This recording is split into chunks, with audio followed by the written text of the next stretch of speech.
Hello, everyone. Welcome to the Emotional Entrepreneur with Summer and Jen. She's like, and Jen.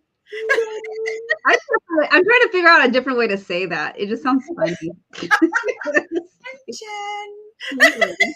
Weird. Oh no, it's cute.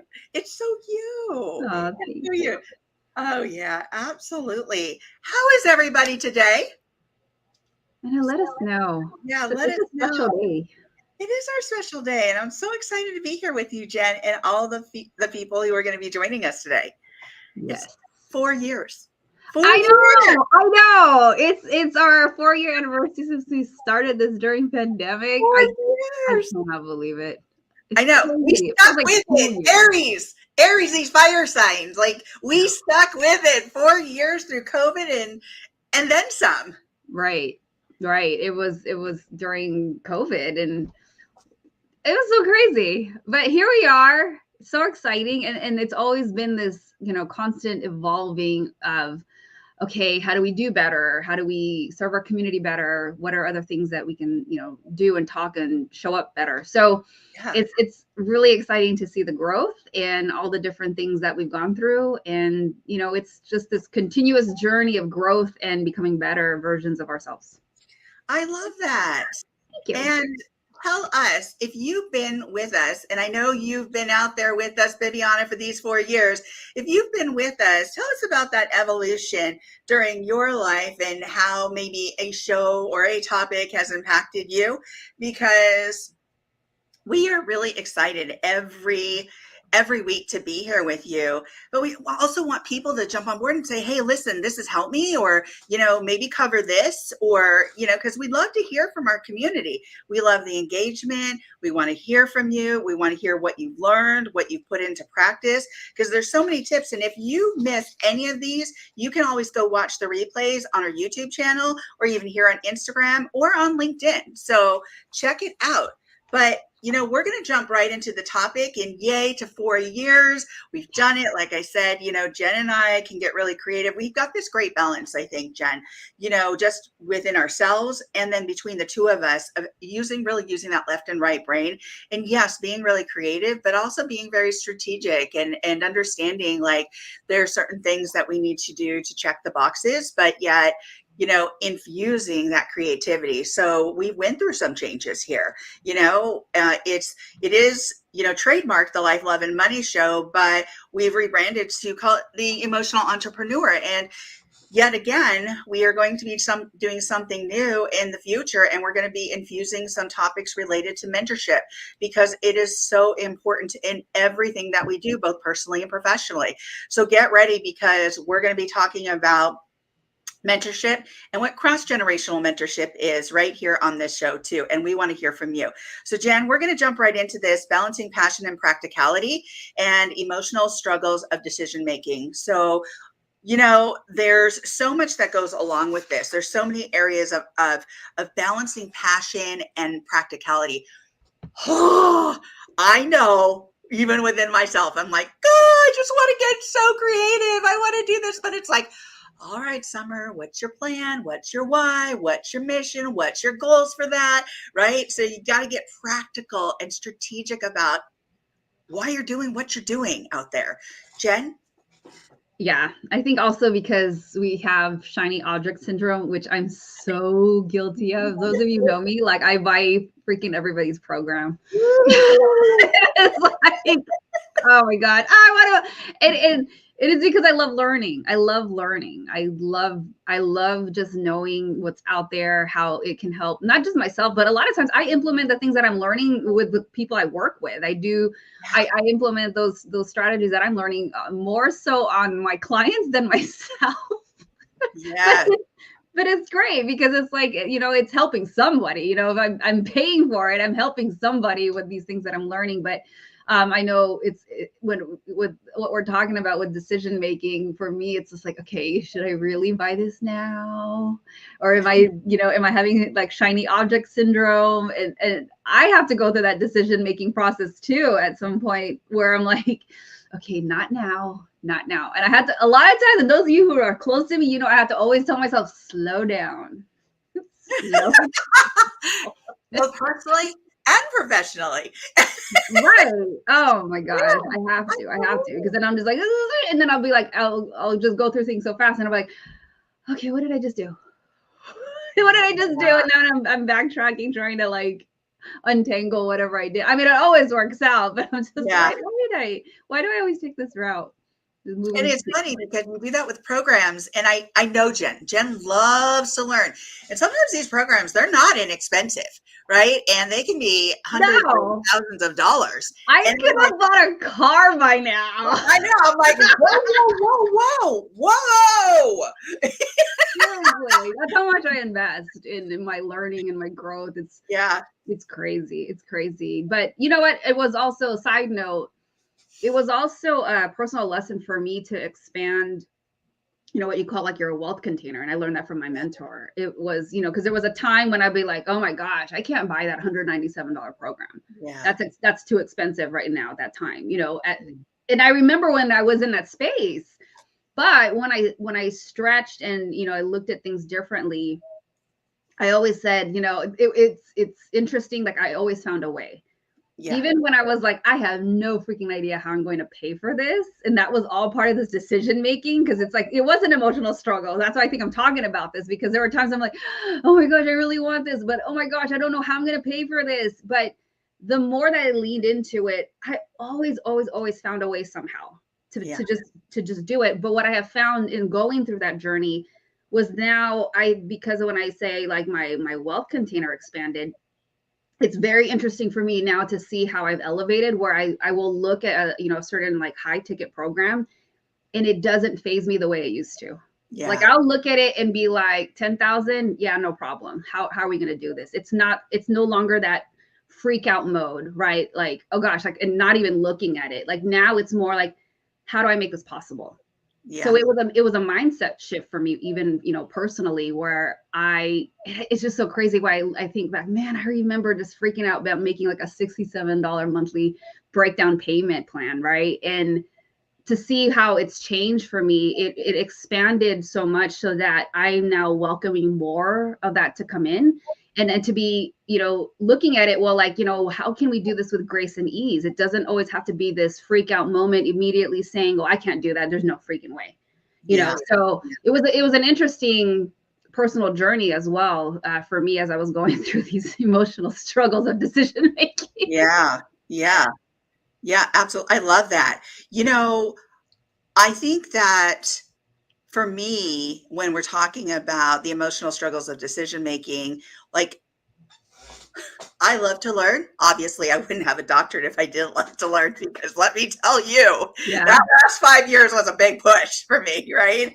And it was like, I think I'm going to lose my mind during that 5 years. It was like, the bachelor's was difficult because you're away from home for the first time. And the learning isn't just in the classroom, but going to Berkeley, the learning was tough in the classroom, right? Going to Davis was tough in the classroom. It wasn't an easy task, but more importantly, it was the social aspects.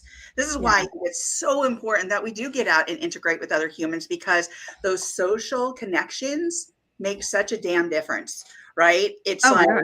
they Yeah. make a huge difference. The way we integrate, the way we understand the emotional cues we understand about other humans, the compassion we have towards other humans when we can connect. And I think that was the learning curve for me, is how do I do all of this? This is new. Not that I hadn't learned that over time, but moving out of your house, moving into a dorm situation, sharing bathrooms, doing all this, it's like, oh, yeah.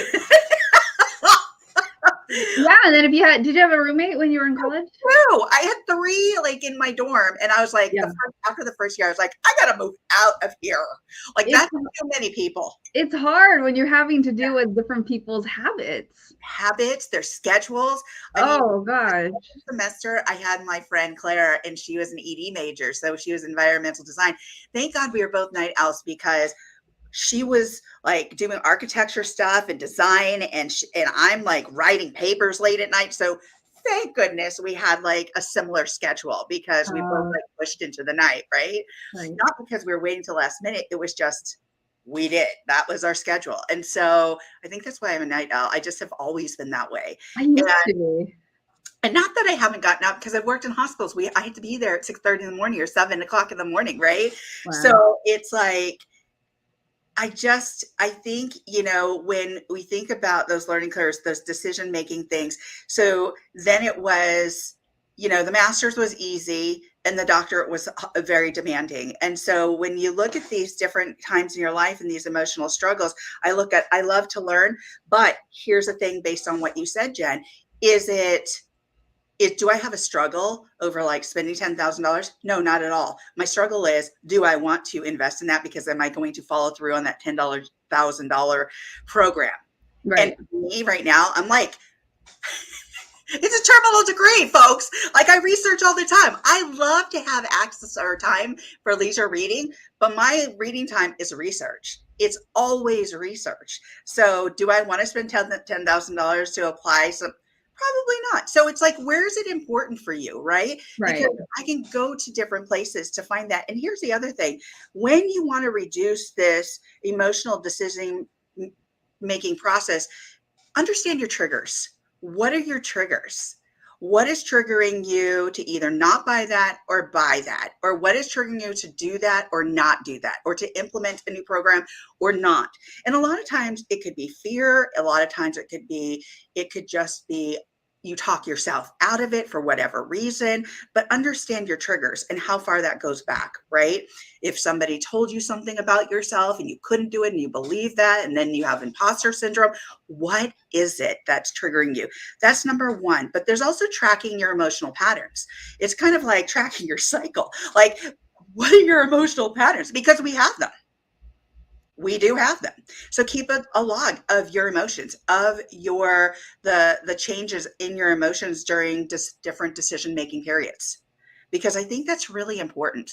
Like, if you've made, or your emotions interfered with your decision-making process, track that. Understand that. See what's triggering that. And that's not just in the professional space, but also in your personal space. Right. Track your emotions and what is manifesting in regards to fear, in regards to being uncomfortable. What is it? Or being so elated that you just jump at something. Right. So track those emotions, and also think about, when you do think, let's use your program, find your program too, Jen, and having that balanced decision making. You can pause and you can reflect and you can say, here's what I need, or here's what I don't need, but give yourself some time, because sometimes we get so excited. Give yourself that 24 hours, give yourself that 48 hours to think about just the do's and don'ts, or the whys. Thoughts? Yeah, I've done that where it's like, I'll wait to the last, like I'll put like the timer. I'm like, okay, I got 8 hours left until this closes. And then I'll like just vacillate on it like the whole day, and it's in the back of my mind. And it's like, but what's funny is 99%, I'm sure I'm going to buy it. I just need to go through that waiting period, just like a cooling down period or something. Yeah. And I will just be like, and then I'll wait till the last minute, and sometimes I won't even like get to the last hour, and I'll just be like, you know what, screw it, I'm gonna get it. But I will think, because I do map out every quarter, like, okay, what are the 3 biggest things that I need to learn or implement into the business right now, and what do I need to do? Because this is what I have noticed. Because I will say, like, oh, I can just figure it out, and it's like I noticed that when I am working with somebody that just lays everything out, I go so much farther or so much further, and I will finish more than me trying to stay on top of what's out there. So that's me. I don't like figuring it out and doing all that research. I want it all in one place. Just tell me the most important things. I will implement this, and then I'm done. Let's go. Otherwise, I've wasted more time. But it depends on what it is. It just depends on what it is that I'm trying to integrate into the business at that time. But for me, I've had my share of I figured it out, and then there's a share of like I'm tired of trying to figure it out. So like, here's the money. Yeah. And that's right too, Jen. Sometimes we do need to delegate, right? And yet here's the thing about, and I'm going to go back to this, balanced decision making. We really need to understand not just our triggers, but the importance, the urgency. Like, what is the urgency? Is it because they are putting a timeline, a time frame on this, and there is a clock ticking? And see, for me, that kind of pisses me off. I'm like, this is a damn gimmick. Don't do that to me. I know the psychology behind that. Don't do that. That is a trigger for you because it shouldn't piss you off. That's so funny. Oh my God. I'm like, I know what you're doing here. There was this one time her and I were watching the same webinar, and it's so funny because I'm all excited. Thank God she was there, because I was about to jump off the ledge and buy this thing. But by the same token, I'm laughing because we're watching this webinar, and we're going through WhatsApp behind the scenes, obviously back and forth as we're watching this together. And she's just like, I don't like this. This is cynical. I don't like when they're putting this timer. I don't like this pressure. And I'm just busting up at her because we obviously go into these webinars so differently. I'm mad. Here's the thing. I bought part of that program. Don't get me wrong, but I don't like certain aspects of that because I know what they're doing. Because it works. Oh my God, it doesn't work on me. You're triggered and you piss off about it. That's what's so funny. That's what I was busting up on the other side, like, oh my God, why are you so mad at this one? And I'm like, because stop putting that damn timer on, because it's giving this sense of urgency for all these people, and all these people are jumping and they may not have the money. And so it like goes deeper for me, because it's like, I look at it from a social aspect. It's, because people do jump. They do feel the urgency, and Mike's it does work. Mike's with you on the countdown.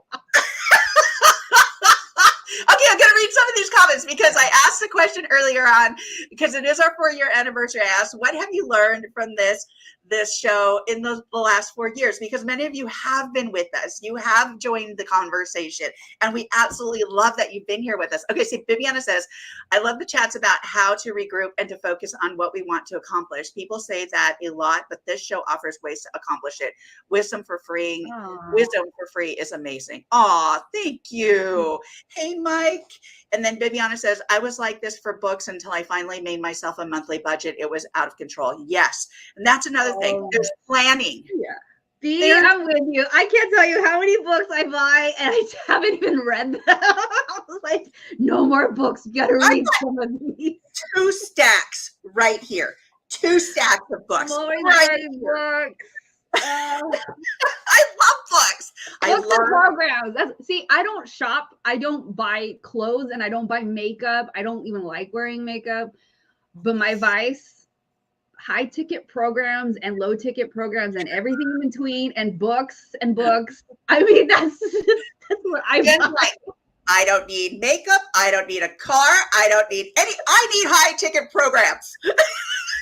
Books that I don't read. And lots of food. Oh Yeah. my God, you're so hilarious. I love it. But you know what you want and you know how to plan for it too, right? Yeah. And you know that you know what your triggers are. So you've learned also. I mean, there's been times where Jen's like, hey, Summer, can you check this out? Or what do you think about this program? And She I'm brings like, it I up to her. don't care. Like, I know she loves to learn. I know she loves programs. So I'm really fair, but it's like, I also am a planner. And here's why. And I'll be really honest. When I was in college, there were credit card companies that would line up outside the student union. And guess what? I would sign up for those credit cards. And I Heck would yeah, sign because up you for want those that credit. free t-shirt and that water bottle and the teddy bear. No, they gave out flights. Oh, They got see, they must have airline. got rid of that by the time I went into college because we didn't have no flight. Oh, they went into airline tickets. They did a lot of different things to pull you in. And they'd give you like 5,000, 6,000, 7,000. And so by the time I was done with college, I didn't have parents to pay for my college. By the time I was done and I worked and I did this and I did that, I had accrued like $20,000 worth of debt just in credit cards. And I Wow. thought to myself, I'm never doing that again. Paid it all off, but I was like, so lame. And I think they made it illegal for them to sit outside Yeah. of student Now unions. they can't do that. Can't do Oh my that. gosh. But it was so awful. I was just like, go ahead, Jen. No, I was just gonna read the comments. It's funny because we have Mike and Viviana on with us, Yeah. and those Viviana's an author for one thing, but we're all in good company because we Yeah. all love books. But everybody's comments so funny. Please Mike said, read them. I have enjoyed so much. Enjoyed the talk about emotions and entrepreneurship. I don't feel alone. And then Mike's like, okay, buying books, that's not a problem. And Viviana's like, books are my friends. And Mike says, I have more books than clothes or shoes, and I have programs in my files I have yet to like. Mike, I have all the logins and passwords, and I'm like, okay, one day I'm gonna get to that program. Great, thank God, this is lifetime access. Yeah. So yeah, it's just, with all these great opportunities to have that balance, that passion and that practicality, I think is so important. I want to read these other comments too, because I think they're really great. So Bibiana says, for me, it has to offer something I don't have on my own. I'm always dumbfounded by people who own crystals, but never use it. I'm very practical when it comes to money other than books. And then Mike says, yeah, I will back away and then ask myself some questions. Do I need this? Do I already have this information? What did I do with the other course I already bought? Good questions. Oh my God. That's why I love the folks who interact here, because you bring on such great ideas. Those that maybe we haven't given already. So it's like, this is fantastic. Those questions, do I need this? Do I already have this information? What did I do with the other course or courses I already bought? And then Bibiana says, right, I want to use it if I buy it. So I need to have the space to learn. And then Mike says, countdown clocks, I don't like them either. Thank you, Mike. We're here. And They then he don't said, bother me. they don't bother you. I've just so much enjoyed the talk about emotions and entrepreneurship. And we have too. And I don't know if you've heard me, but we're going to be unveiling a new program. So some of the things that we will be talking about is going to be about entrepreneur or mentorship. And we're going to talk about different aspects of mentorship as we integrate, some emotional entrepreneur topics as well. So we don't want to do a huge brand shift, but we do think it's important, because as we unveil this new program, we also want to be talking about mentorship, because mentorship goes hand in hand with entrepreneurship and leadership. And so we want to start talking about some of these things on this program. But right now, as we continue to talk, I really want to go over a couple of other things. So it's really, as we're talking about balancing passion and practicality, which I think is so important to have that balance, is yes, understand your emotional decision making. What are your triggers? Get right down to what's triggering me. Why am I jumping? Why am I not jumping at this? What's happening here that's like deep seated for me? What are your balanced decision making process? What's your process like? So what's your mindset framework? What's your strategic framework? What's your pause and reflect framework? How are you doing that? And then managing your emotional stress. So understanding that as we are trying to create a balance between that practicality and that creativity, how do you manage your stress related to that? Because it can feel a lot of times like, I just want to be, I'm passionate about this. If I lose my passion, then I don't want to do this anymore. Or it ends up that if you're not passionate about it any longer, it does fade. Things do fade. Right. And it doesn't mean that you have to stop what you're doing, but you can re-look at things and say, is this aligning with my values, or is this aligning with my why right now? And how can I kind of nurture that in a way and reframe that in a way that it still does, if this is something you want to continue with? And then what are your therapeutic outlets? So who do you have to connect with? Who do you have things or people to bounce questions off of? And that's why this is so important, because we can bounce things off each other. Like, I have Jen, and I know sometimes she's like, oh, this topic again, right? We're going to nip this right in the bud, Summer. Like right now, today, we had one of those conversations yesterday, and I was like, I love it. Thank you for saying that. Thank you. And she brought clarity. My grandmother used to be like that. She was a no nonsense woman, and I used to call her up for advice, and it may not been the advice that I like to hear necessarily, but it was something I had to hear. And it was just like, okay, that was really important. I need to go and reflect on that, because Jen, what she said was, down the road, I don't want to hear that this happened when we were talking about it today. Yeah. And I was like, yep, you're so right. Yeah. And you do that for me too. I think this is why it's important to have, your tight circle for those moments when you have to have those kinds of conversations, because sometimes you just need that other person to just put you in your place and have perspective. And for me, there's times when I'm telling someone like, yeah, you're right.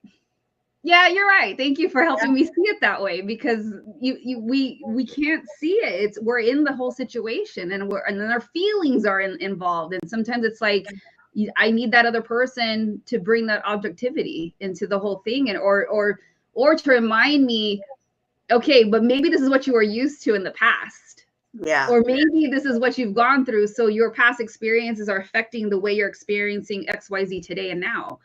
And I have to pay attention to that a lot, and have some awareness around that, because I'm just like, yeah, I can see how the past has affected me, or what I'm used to, or what my expectations are. But this is what I'm dealing with now. I don't want to completely forget it, but I do keep in mind that might have an effect, but still be present at the same time. So it's not like, oh, yeah, completely forget what you've gone through, but just be aware that, maybe a little bit of that is affecting your decision-making today. Absolutely. And I think, as we come to the close here, I do want to jump into nuggets, because I think, we're at the 31-minute mark, and I do have a nugget. So Jen, I'm going to hold off on my nugget. And as a closer, I want to say my nugget, but go ahead. What is your nugget today? Okay. I think this is I know we said this so many times, but I think this is like another space to say it again. But when we're going through all these emotions, and especially when it has to deal with like a decision or a big one, and then you're feeling that frenzy energy, and you're confused, and you're just like, I don't even know. That's the time to just check out. I don't even care if it's like for the rest of the day. Sometimes it's just like you have to just stop. And I will do this often throughout the day, or when I just start to feel like, okay, my brain isn't even thinking anymore, or I need a nap, or sometimes like, I need to just meditate or pray, something. It could be 5 minutes, but it's when I start to feel that emotion revving up, or that confusion revving up, that's when it's like, I don't even wait till it gets to a really high level. I just thought, okay, we're going to stop right now. and then I just take a deep breath and be like, okay, how do I come back to centered awareness and centered focus? And that's when you got to make it just really simple. Just come back down to centered awareness, and then ask yourself, all right, with all this going on, what's the one thing that I can do right now? What's the very, very next thing that I should do right now, or I can do right now? And sometimes that's all you need. Don't worry about what's supposed to be happening the next week. Don't worry about what's, like all this other crazy. Don't worry about the how. It's just like, what is that first thing? Because sometimes we are creating the chaos inside. And so to get back to that quiet state and have that centered focus and awareness is really going to help you have that creativity and and those answers come into your mind when you're in that quiet space. I love that. It is so important to have that quiet space. Take a step back, shut down, turn off, just to regroup and recenter. I love that, Jen. Thank you for that. What's your nugget? My nugget is, before I jump into this nugget really quickly, can I read these last couple of comments because they're good? Please. Sorry. But Viviana says, I'm coming over to browse because Mike said he built a library out of in his garage, which is so cool. They have a lot of books. Him and Karen, tons of books. So cool. And Viviana says, I deeply appreciate the safe space here. Honest feedback is a love language. Honest feedback is a love language, Mike, like that. Thank you. It's hard to find people willing to be vulnerable that way, especially considering some people don't really want to be honest. And that's true. And so my nugget is find that person you can be completely honest with and transparent with. If that's your spouse, if that's a friend, if that's like a co-partner in your work, whatever it is, find that person or find that small group where you can exchange those ideas, feel very vulnerable, and I can do that with Jen. I can do that with a couple of people that in my life, in my sphere, that I can take that feedback and not become defensive and just say, okay, you know what? They love me. I love them. We're doing this for each other. We're looking after our well-beings, each other's well-beings. We're looking after, each other in the long run and what that looks like. And that's so important because I don't think you find that a lot, but that's something that we want to establish here. And hopefully we've created that safe space where we can share and be vulnerable. And guess what? As mentors in companies, as leaders, you want to create that type of space because that vulnerability allows for connection, true connection, and people want to stay. You have sustainability because of it. And that's why I think for the last 4 years, as Jen and I have done this, every day isn't great, but this show we love to do. And we've done it for 4 years through a lot of different things and a lot of different changes. And yet we love it because we love to learn. We love to create a safe space for other people. We love to build community. And this is something we just support truly. So with that said, any last words, Jen? Let me just read some of the last couple of messages, but I love your nugget. Thank you. Bibiana, Mike said to Bibiana, I like that. Honest feedback is a love language. Oh, I love that. And then Mike said, thank you. It's hard to find people willing to be vulnerable that way, especially considering some people don't really want honesty. Yeah, and that's the tough part, right? You're doing it from a space of love and wanting to help the other person grow. And unfortunately, we can't get attached to how they're going to react. They're going to just be some people who are not going to receive the feedback. And it's only, granted, if I'm assuming that we're coming from a space of love. If you're not, then this part's not for you. But it's not our problem if the other person does not receive that feedback. And we're Aries, so we're just gonna spit it. So I have to practice saying it with love, and it's like, listen, and I've told clients this. I'm like, listen, I'm gonna tell you if it looks like crap, but I want it to look good, especially if I'm designing something. But it's not for us to get attached if that person doesn't receive it. You're giving it because you want them to be better, or just show up better and to improve and grow and whatnot, and help them achieve whatever it is that you're helping them with. But if they're not there to receive it, please don't put that on yourself. Yeah. And take into consideration, like, these people. Can you be authentic? Can you be transparent? Can you build that trust with them? And that's what Bibiana says, as long as it comes from a respectful place, and always. And then Bibiana says, right, congratulations again, ladies. Thank you for the great interactions, Mike. So yes, thank you all for being here. Happy anniversary to you all for being here with us, and helping us grow as entrepreneurs as well. And hopefully we built a community, a safe community here. Please spread the word. We want to continue to help people grow in their entrepreneurship, in their daily lives, and we bring good tips, as do you. So thank you, everybody, and we're going to sign off today. Again, as we usually do it, we're going to dance it out. All right, thanks, everyone. Oh, great. Bye, everyone. Thank you.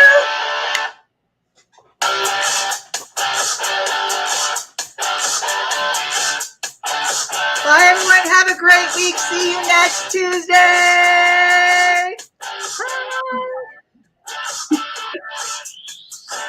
Stay tuned.